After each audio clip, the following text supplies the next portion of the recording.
Hello friends, तो आज की वीडियो में हम बनाने जा रहे हैं उबले हुए चावल जो बच जाते हैं उससे चिल्ला। तो यहाँ हमने उबले हुए चावल लिए हैं और इसमें थोड़ा सा पानी ऐड करके इसे ग्राइंडर जार में ऐड करके इसका एक स्मूथ सा हमने पेस्ट बना के रेडी कर लेना है इस तरह से। और इसमें ऐड करेंगे सूजी यानी कि रवा, और इसे भी हमने इसमें अच्छी तरह से मिला लेना है। इस तरह से इसे मिला लेंगे और इसमें थोड़ा सा और पानी ऐड करेंगे क्योंकि सूजी जो है वो पानी को ज़्यादा पीती है, यानी कि ज़्यादा अब्जॉर्ब करती है, और इसे कवर करके रख देंगे।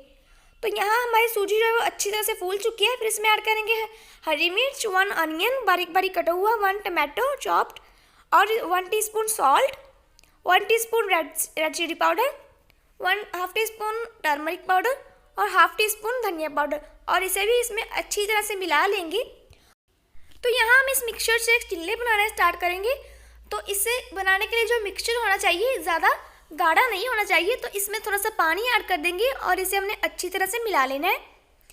तो फिर एक पैन लेंगे और इसमें थोड़ा सा ऑयल ऐड करके 1 टीस्पून इसे पूरे पैन में फैला लेंगे और चिल्ले बनाना स्टार्ट करेंगे। तो थोड़ा थोड़ा मिक्सचर ऐड करते जाएंगे और इसको एक परफेक्ट शेप देते हुए चिल्ले बनाएंगे। तो इस तरह से इसे फैला लेंगे पूरे पैन पे।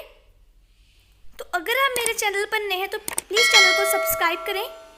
तो ये हमारा चिल्ला जो है वो नीचे से पूरी तरह से पक चुका है। तो आप यहाँ देख ही सकते हैं इसका कितना बढ़िया कलर आ चुका है। तो नीचे से भी हम इसे थोड़ा सा ऑयल दे देंगे ताकि हमारा चिल्ला जो वो नीचे से भी क्रिस्पी बने।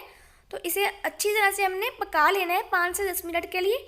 तो इसे एक बार फिर से पलट देंगे तो हमारा चिल्ला बन के रेडी है और इसे निकाल लेंगे, एक प्लेट पे सर्व करेंगे। तो फ्रेंड्स, अगर आपको मेरी रेसिपी अच्छी लगी हो तो प्लीज़ लाइक करें, और हाँ, आप इसे एक बार ज़रूर ट्राई करें। ये बच्चों को बहुत ज़्यादा पसंद आती है। आप इसे नाश्ते में बना सकते हैं, बच्चों को टिफ़िन में दे सकते हैं। तो अगर वीडियो पसंद आए तो लाइक करें, और हाँ, चैनल पर नए हैं तो चैनल को सब्सक्राइब करें। Thanks for watching.